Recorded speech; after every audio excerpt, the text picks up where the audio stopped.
Es una palabra de fundamento, de base para nuestra vida cristiana.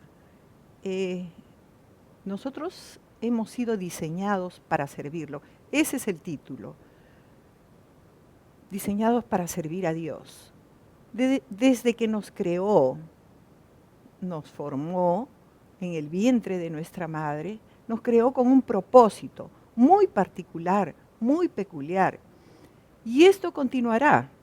Somos eternales, continuará en el cielo, continuaremos sirviéndolo, adorándolo, con ese propósito eterno. Hay mucho que aprender sobre esta enseñanza. Quisiera empezar con el punto más importante que nos muestra Dios en su palabra. Nos dice que hemos sido creados primeramente para alabarlo y adorarlo. Isaías 43, 21. Este pueblo he creado para mí, mis alabanzas publicará. Ese es el deseo de Dios, ese es el propósito de Dios para con nosotros. En el Nuevo Testamento, Pablo nos dice en Efesios 1, versículos 11 y 12, en él asimismo tuvimos herencia, habiendo sido predestinados. ¿Cómo? Conforme al propósito del que hace todas las cosas, según el designio de su voluntad, a fin de que seamos para alabanza de su gloria. Alabar es elogiar, es admirar, engrandecer a alguien o algo, quedarnos impresionados, anonadados. Así es como nos impresionamos con los carros, a los que les gustan los carros, con las casas, con los países, con los artistas, con los jugadores, con las modelos, o los modelos también porque hay hombres, con las joyas, con la ropa, con el fútbol, que hermanos, la vez pasada a los gritos, hasta perdemos la razón. Y así Dios nos ha diseñado con características muy especiales a cada uno de nosotros. Somos, o deberíamos de ser también, un linaje real, muy diferente al mundo. Deuteronomio 14:2. Porque eres pueblo santo a Jehová tu Dios, y Jehová te ha escogido para que le seas un pueblo único entre todos los pueblos que están sobre la tierra. Eso es el deseo de Dios, completamente diferente. Hemos sido diseñados para cumplir una función, y si no la hacemos, tendremos muchos problemas. Si no lo alabamos, si no lo adoramos, terminaremos como cuantos que se desviaron de la fe. Pablo dice esto de los romanos que no cumplieron el plan de Dios y que se desviaron, que se alejaron de Dios. Está en Romanos 1:21, lo estoy parafraseando, ¿no? Pues habiendo conocido a Dios, dice, no le glorificaron como a Dios y no le dieron el culto, la adoración que merecían. Y dice que más bien dieron culto a la creación antes que Dios. Así son las filosofías de la nueva era. Se adora los montes, cuando vas a Machu Picchu, ahí están agarrados de las energías, de las rocas, de las piedras. Y hermano, se pierde el propósito principal.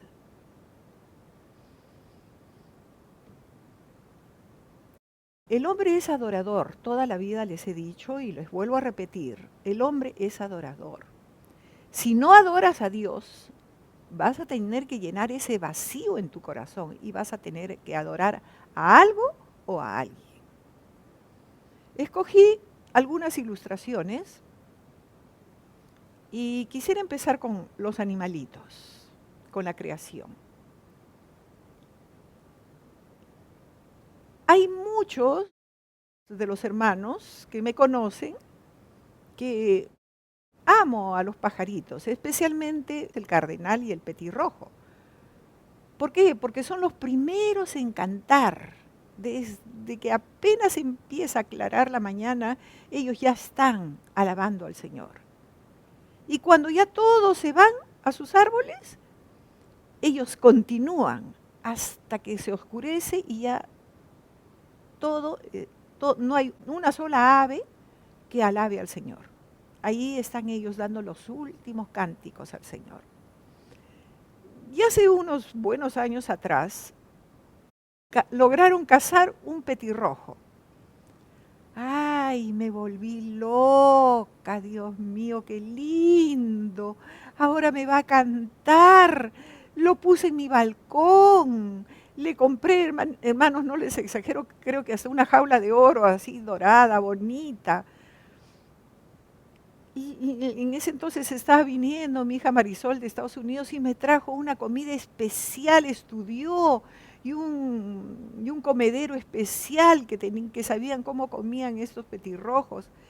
Y yo feliz, hermanos, y les cuento que el pobre pajarito nunca cantó. Y yo decía, ya ahora que le llegue su comidita ya va a cantar. Estaba al principio sorprendido, todavía estaba activo. Y poco a poco se iba apagando, se iba poniendo triste, triste. Y nada le complacía. Hasta que, hermanos, un buen día me levanté y estaba con sus alas así, echadito, ya casi para morir. Tuve que abrir la jaula y dejarlo libre inmediatamente. Ahí cobró alas, salió volando. Y ustedes sabrán por qué, porque Dios lo diseñó así, para que fueran libres, para que estuvieran alabando y bendiciendo al Señor, no agradando a ningún hombre.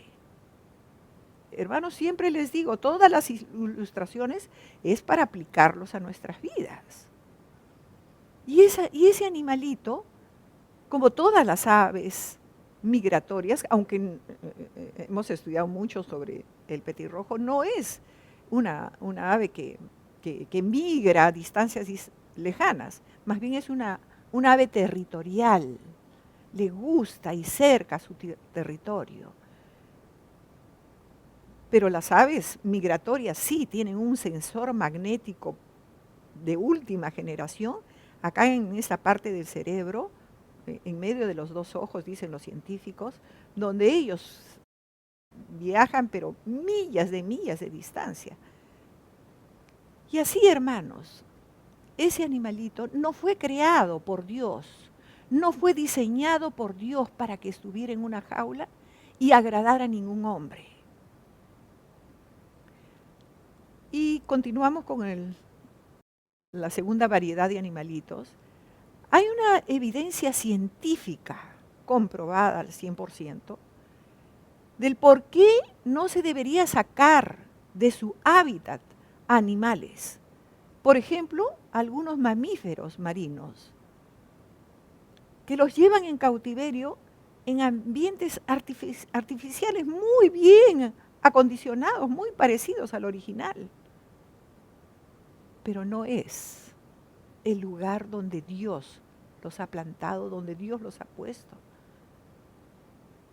Los cetáceos marinos, dicen los científicos, viajan hasta 100 millas cada día, alcanzando velocidades de hasta 30 millas por hora. Bucean a cientos de metros de profundidad. Son muy activos. Por ejemplo, una orca en cautiverio pasa 70% y más de su tiempo completamente inmóvil, sufriendo así grandes problemas de salud, incluido el estrés extremo, con comportamientos neuróticos y niveles anormales de agresión, dicen los expertos. ¿Por qué? Nuevamente, estos animales fueron diseñados genéticamente para vivir en el mar y no fuera de él. Dice también que ciertas variedades de delfines son más propensos a morir inmediatamente después de ser capturados de su hábitat natural y trasladados a las instalaciones de cautiverio. El estar fuera del lugar donde nacieron y vivieron les causa innumerables sufrimientos, desde la captura hasta el fin de su existencia. Ellos nunca se reponen. Acortando su tiempo de vida, apliquémoslo a nosotros. Acortando su tiempo de vida. ¿Por qué? Porque es contraria al propósito por el cual fueron diseñados. Nunca esos animales podrán desarrollarse como Dios los ha preparado y funcionar fuera del lugar donde fueron puestos. Y a eso, hermanos, apliquémoslos a nuestras vidas y a las vidas de tantos ejemplos que también tenemos en la palabra de Dios, en la Biblia. Tenemos a Jonás. Dios lo creó con un propósito. Y Jonás no quería. Tenemos a Elimelec y una parejita, Elimelec y Noemí, que Dios los diseñó y los formó para que estuvieran en Belén. Pero se dejaron asustar por las circunstancias y se fueron del lugar donde Dios los quería y los haría funcionar perfectamente bien. Tenemos a Lot, tenemos a Salomón, tenemos a muchos personajes, hermanos. Moraleja de esta historia: vivir fuera del propósito para el cual fuimos diseñados nos traerá mucho dolor, depresión, angustia, insatisfacciones. Estaremos muertos en vida. ¿Por qué? Porque fuimos diseñados para alabarlo y adorarlo y servirlo. Si no, hermanos, es un martirio nuestra vida. Nunca seremos felices.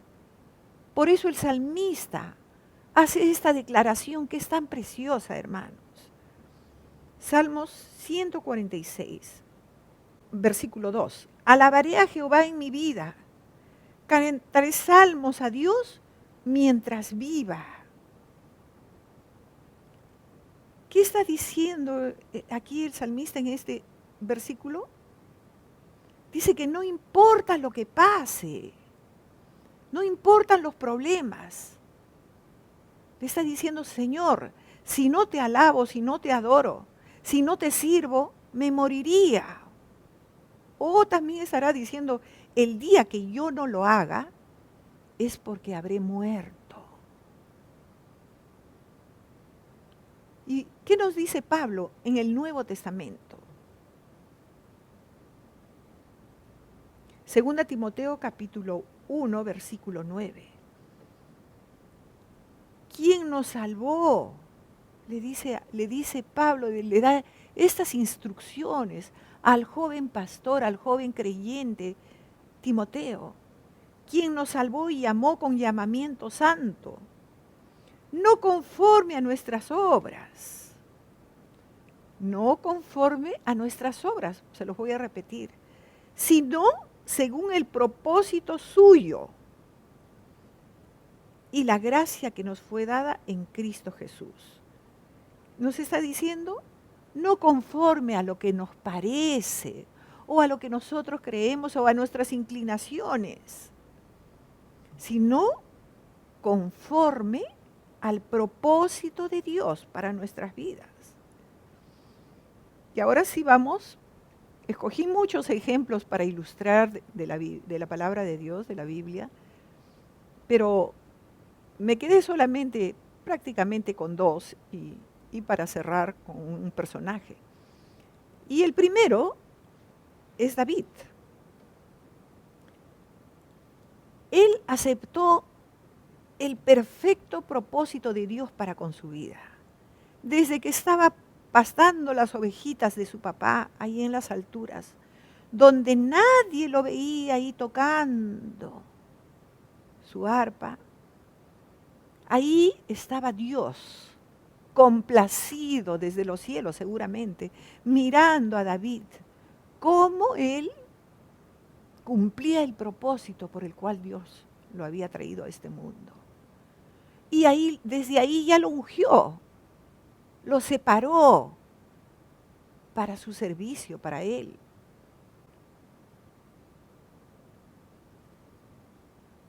Tuvo, al igual que todos sus siervos, ataques, oposiciones, enemigos, problemas, por 20 años.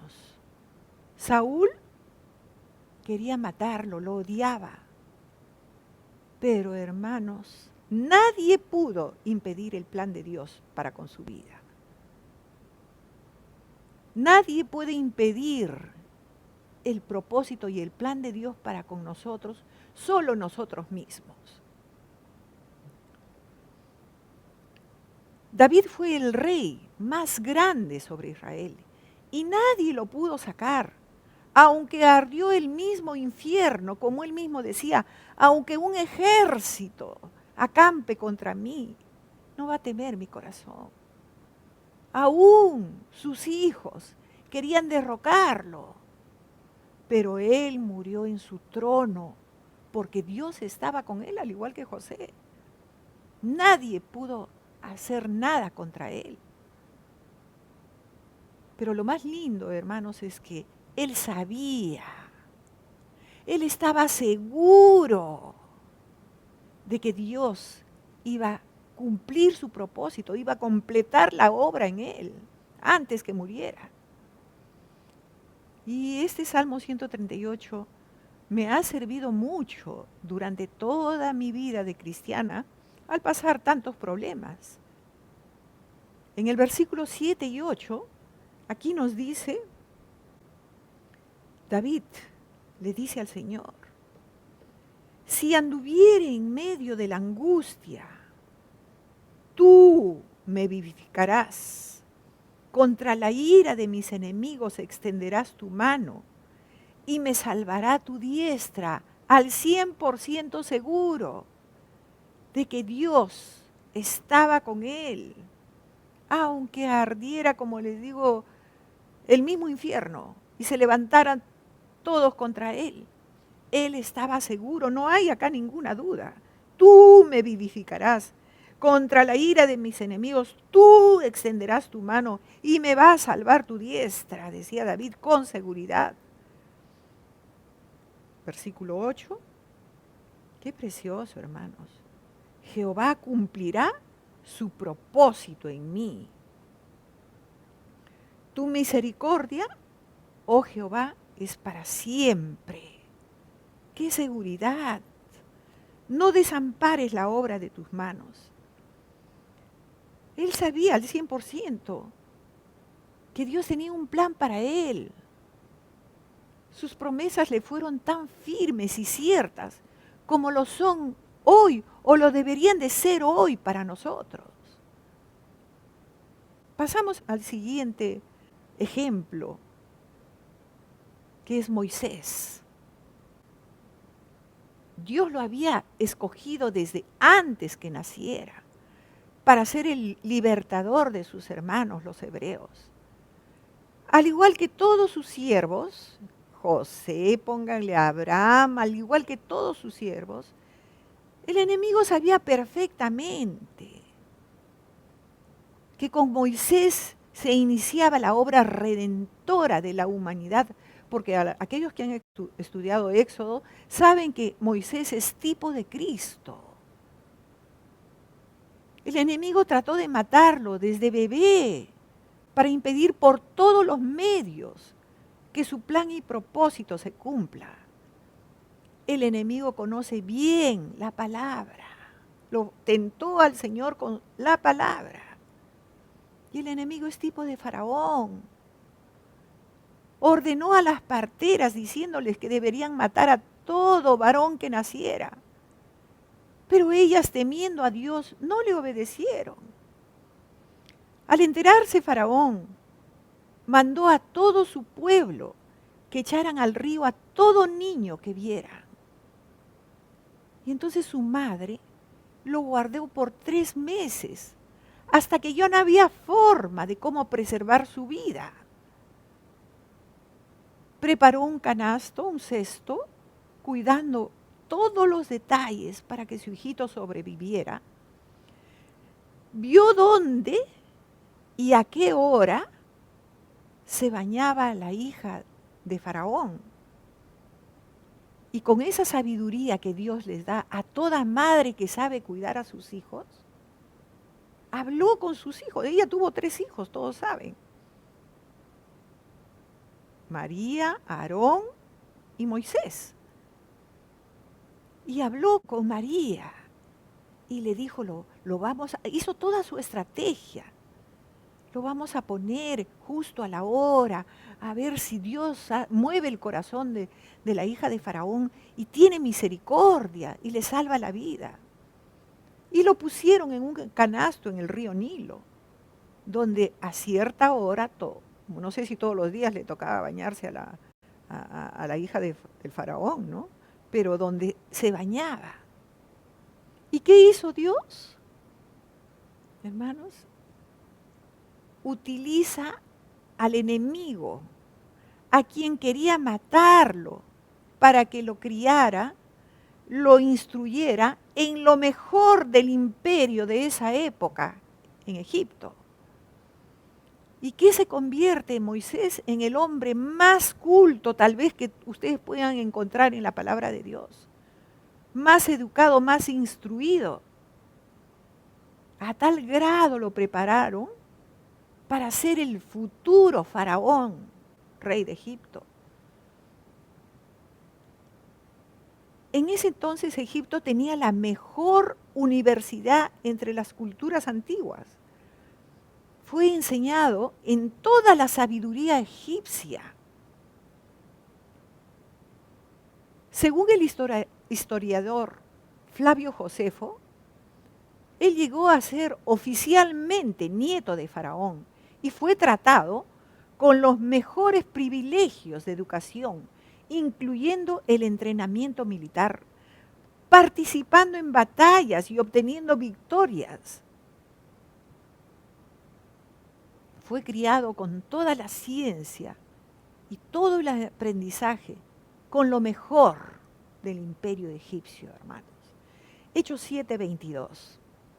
¿Qué nos dice la palabra? En este caso Esteban hace un recuento de todo el Antiguo Testamento aquí y dice, y fue enseñado Moisés en toda la sabiduría de los egipcios, y que era poderoso en palabras y en obras. Dicen los historiadores también que cuando él salía en su carruaje, los guardias ordenaban que todos se arrodillaran. Pasó los primeros 40 años de su vida en palacio, reconocido como casi un faraón. Y yo me pregunto, ¿qué pensaría Moisés? Todas las noches, tal vez diría, siendo rey de Egipto, podría ayudar mejor a mi pueblo. Pero no, hermanos, él dice que menospreció y escogió ser un siervo de Dios. Dios usó a Faraón para preparar a este gran libertador con toda su inteligencia, cultura, conocimientos, para hacer los 5 primeros libros de la Biblia. Imagínense haber hecho Génesis, hermanos, hasta Deuteronomio. ¿Qué tal sabiduría? Y tan manso y humilde. Entre paréntesis, un poquito irascible.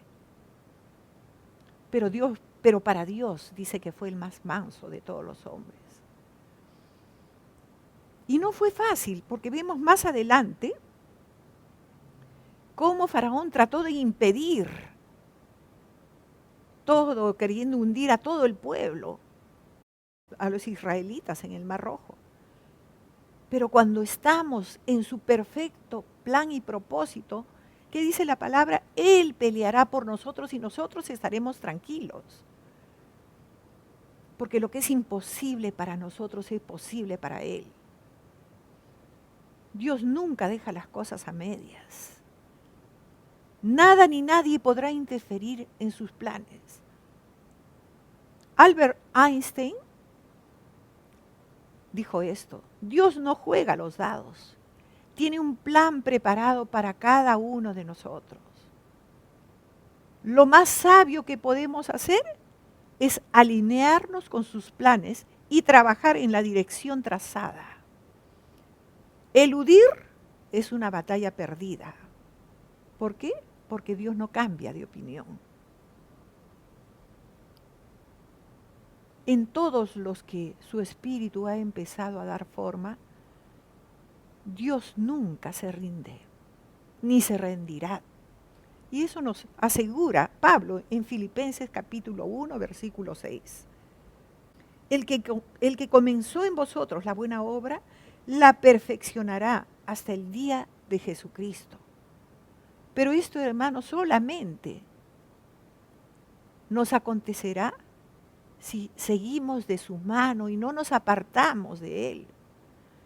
Porque si nos separamos, ya no andaremos en el cumplimiento pleno de sus planes y propósitos, sino del nuestro.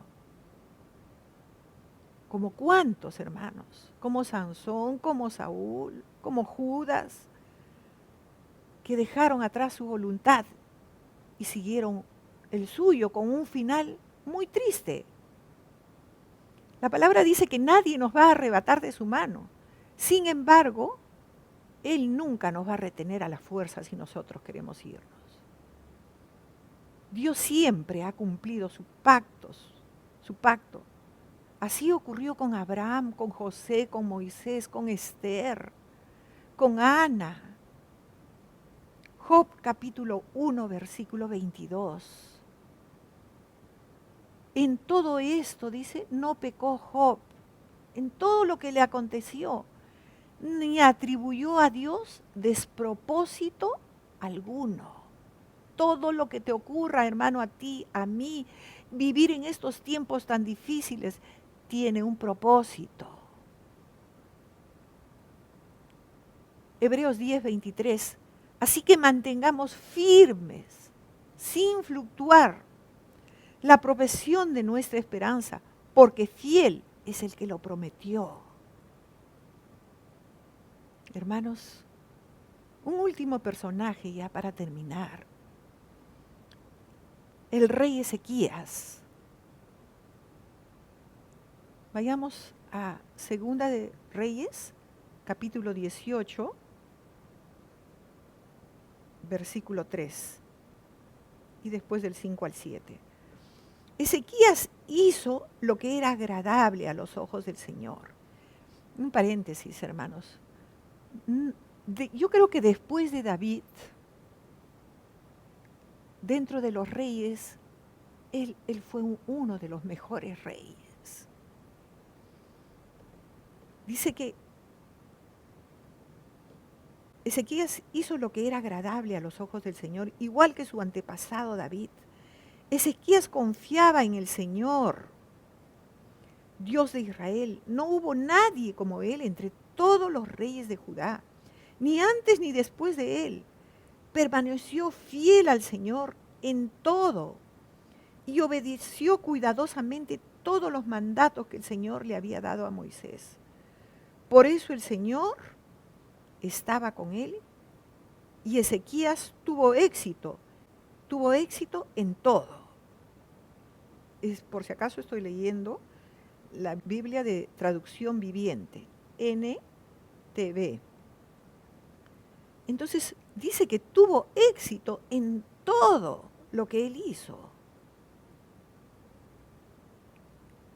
Hermanos, qué lindo, qué precioso saber que la bendición de Dios te va a acompañar cuando tú hagas todo como Él hizo al pie de las letras. Él sabía. ¿Por qué? Porque él sabía que su vida tenía propósito en manos del Señor. Era obediente. Pero Ezequías, como todos nosotros, hermanos, vamos a envejecer y vamos a partir de esta tierra. Y le llegó el día a Ezequías. Y llegó el punto de que ya estaba por morir. Y llegó a él el profeta Isaías. Y eso lo pueden leer en Isaías 38, no me alcanza el tiempo. Le dijo, ¿sabes qué, Ezequías? El Señor me ha dicho esto. Arregla todos tus asuntos, porque ya el Señor te llama a su presencia. Vas a morir. Y el rey se impresionó tanto, se rasgó las vestiduras, volteó su cara contra la pared y le pidió a Dios con todo su corazón: Dios,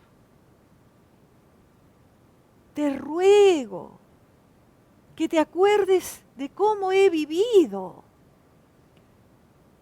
Tú me has visto. Delante de ti han estado todos mis hechos. Un siervo de Dios sabe que Dios nos mira las 24 horas. Y dice, delante de ti, Señor, he vivido, delante de ti está mi corazón. He sido íntegro y me he dedicado toda mi vida solo a ti. Y eso impresionó tremendamente al corazón de Dios. Y Dios le dijo ya estaba saliendo Isaías, y dijo, Isaías, regresa y dile, te he escuchado. Y por eso, porque he hecho memoria, que has sido un siervo fiel, te daré 15 años más de vida. Y la pregunta, hermanos, la pregunta que hoy día deberíamos hacernos, tanto tú como yo, es, ¿podrías tú decirle eso a Dios? ¿Tendrías tú la cara, por así decirlo, en un lenguaje peruano? ¿Podrías decirle, Señor, yo he sido fiel, te he obedecido, he hecho todo, he tratado de ser lo más íntegro? ¿Y Dios estaría de acuerdo con lo que tú le pidas? ¿Con lo que tú le digas? Dios inmediatamente le vendría el recuerdo todo. Hermanos, Dios tiene una memoria que no nos podemos imaginar. Por eso es que Dios a Cornelio se acordó, hizo memoria de todo lo que él había hecho y trajo bendición a toda su casa, de cómo había ofrendado y cómo había ayudado y cómo había hecho un templo, una sinagoga. Hizo memoria, y por eso mandó y hubo un cambio tremendo en toda la historia del judaísmo, cuando va a la casa de un gentil y trae bendición. Si Dios nos pidiera hoy día razones para darnos más tiempo de vida, para no llevarnos en esta peste que nos ha tocado vivir, en estos tiempos horribles, para darnos paz y descanso contra todos nuestros adversarios, ¿podríamos decirle eso? ¿Levantar nuestros ojos y decirle eso?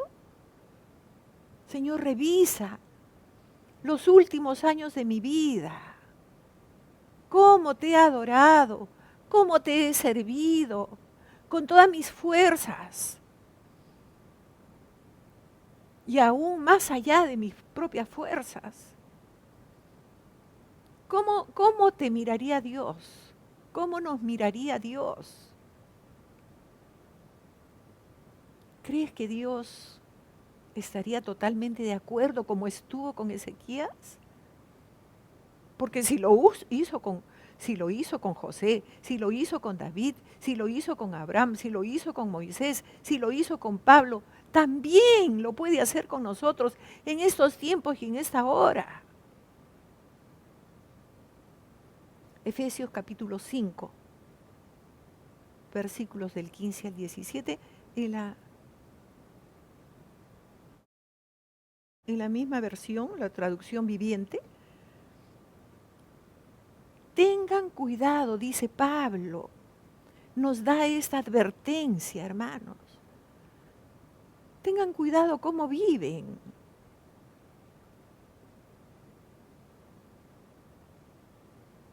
No como necios, sino como sabios. Saquen el mayor provecho de cada oportunidad en estos días malos. No actúen sin pensar, más bien procuren entender lo que el Señor quiere que hagan. Hermanos, hermanas, Dios tiene un diseño especial para tu vida y para la mía. Y Él lo ha preparado. Como dice el salmista, sus manos nos formaron, nuestro ADN ha sido perfectamente hecho desde el vientre de nuestra madre. Sino más bien, dice, procuren entender lo que el Señor quiere que hagan. Estamos siendo cuidadosos con nuestra vida. Meditemos en nuestros corazones. Pensemos, es posible, estos grandes hombres y siervos poderosos, los héroes de la fe, lo pudieron hacer. ¿Por qué no nosotros? ¿Por qué no entregarnos completamente? Y decirle, Señor, yo sé que tú me has diseñado de esta forma. No hay otra forma, yo no puedo entrar aquí con mi lógica, con mis razonamientos, con mis inclinaciones.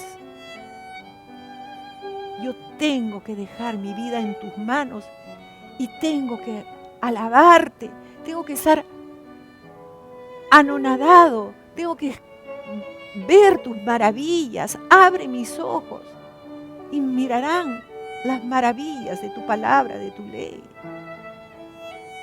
¿Qué vamos a hacer, hermanos? De aquí en adelante mi oración es que pueda haber una decisión de nuestras vidas, en nuestras vidas, por el Señor de una vez por todas. Dar un paso adelante y decir, Señor, yo quiero amarte, yo quiero servirte. Yo no quiero desviarme ni a derecha ni a izquierda. Quiero que tú endereces mis pasos, porque si no, de lo contrario, yo voy a ser la persona más desgraciada y más infeliz en esta tierra, por más que busque la felicidad. Miren a Salomón. Quiso desviarse un poco. ¿Y en qué terminó? En la depresión, en la angustia más grande. Gracias a Dios que regresó y pudo decir, vanidad de vanidades. Todo lo que el hombre ve en esta tierra debajo del sol es vanidad. ¿De qué le vale al hombre tener todo lo que tuvo Salomón? Si va a ser la persona más triste y más infeliz. Quisiera terminar con el Salmo 139. Hemos leído el Salmo 138, en el que nos dice, Jehová cumplirá su propósito en mí. Pero en el Salmo 139, él da una revelación muy grande. en el versículo 15 y 16. Dice el 15, no fue encubierto de ti mi cuerpo, bien que en lo oculto fui formado y entretejido en lo profundo de la tierra. Y David nos está diciendo que desde que el Señor lo puso en el vientre de su madre, aún antes que su propia madre se diera cuenta que Él estaba siendo formado en su vientre.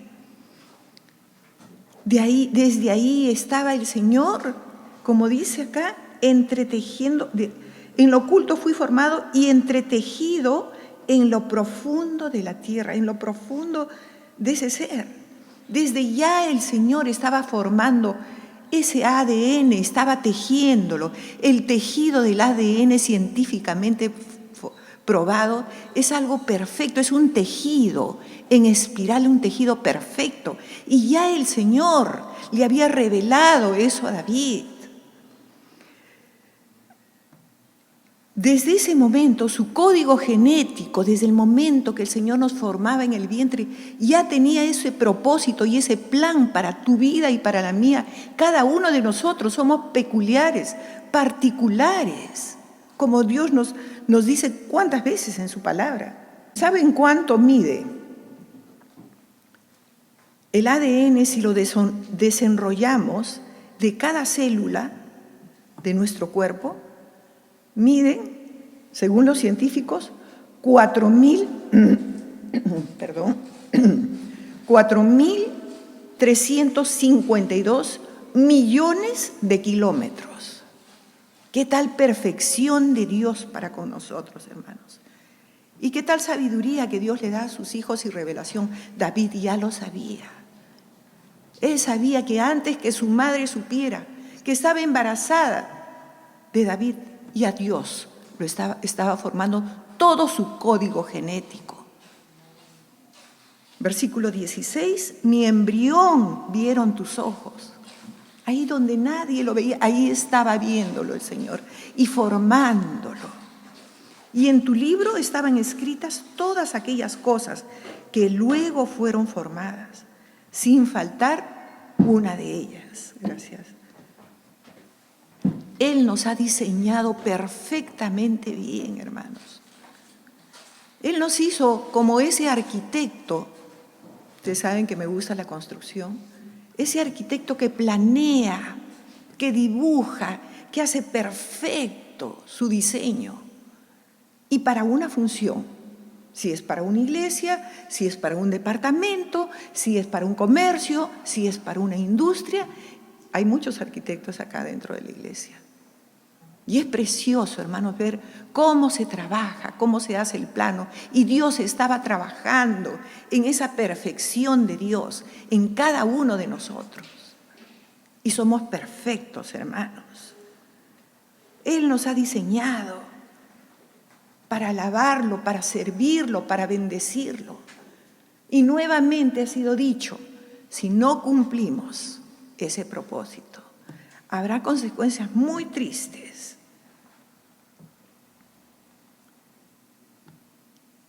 Tal vez, hermanos, ahora sí concluyendo, nosotros nunca nos hemos dado cuenta de esto y hemos vivido la vida de acuerdo a nuestro propio criterio. Sí, hemos tenido a Dios, pero andando en nuestros deseos. Yo creo que este es el tiempo, hoy día es el tiempo. Como dice la canción que vamos a cantar, le pido a los músicos que por favor pasen adelante. Como dice la canción, esta alabanza que es tan real, una canción muy antigua, de mis épocas, ya se imaginan. Dice, yo nací, y yo creo que ese es el tiempo que tú le digas al Señor, que tu nacimiento y tu vida hasta el día de hoy tienen un propósito. Yo nací para ser una habitación, morada de la presencia del Señor. Y por eso hoy, más que nunca, vamos a decirle, por eso hoy dejo que toda mi vida sea de ti y así cumplir ese diseño, ese propósito perfecto. No quiero, como he dicho y lo repito, desviarme ni a derecha ni a izquierda. Señor, así cumplir la razón de mi existir, porque tú me has dado y tienes el propósito y el plano y el diseño perfecto. No tienes ninguna equivocación para mi vida. Cantemos, hermanos, con todo nuestro corazón, pongámonos delante de Dios.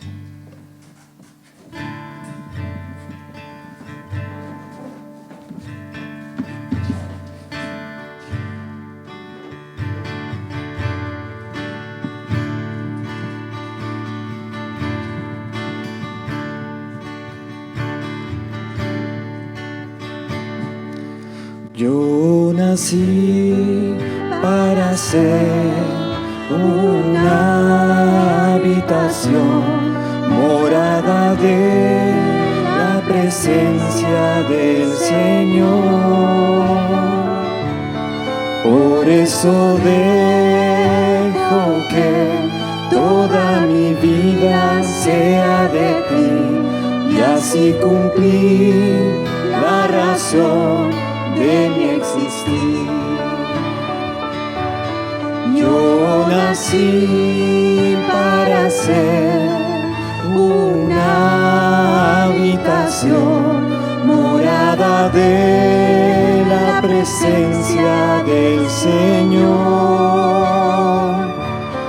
Por eso dejo que toda mi vida sea de ti y así cumplir la razón de mi existir. Mi mejor adoración es entregarte todo mi corazón y rendirte mi vida sin reserva, Señor, es entregarte todo mi corazón. Mi mejor adoración es entregarte todo mi corazón y rendirte mi vida sin reserva, Señor, es entregarte todo mi corazón. No quiero tener un encuentro emocional, quiero encontrarme contigo y verte, Señor, sentado en majestad. Toma mi corazón, quiero cambiar. No quiero tener un encuentro emocional, quiero encontrarme contigo y verte, Señor, sentado en majestad. Toma mi corazón, quiero cambiar. Toma mi corazón, quiero cambiar.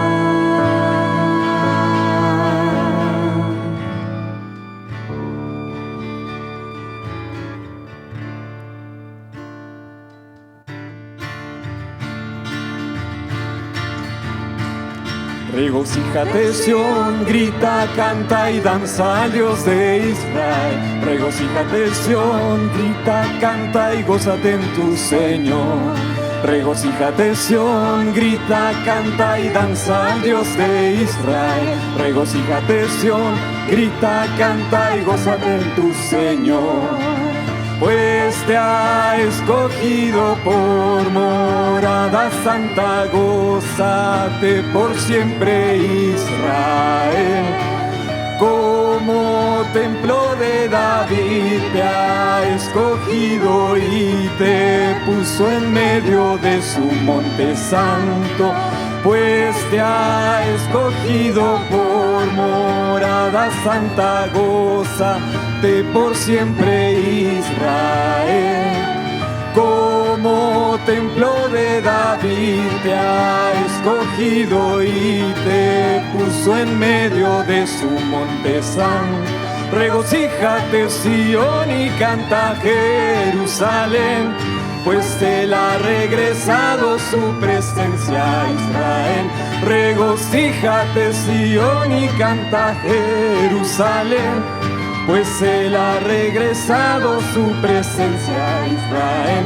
Regocíjate, Sión, y canta, Jerusalén, pues Él ha regresado su presencia a Israel. Regocíjate, Sión, y canta, Jerusalén, pues Él ha regresado su presencia a Israel.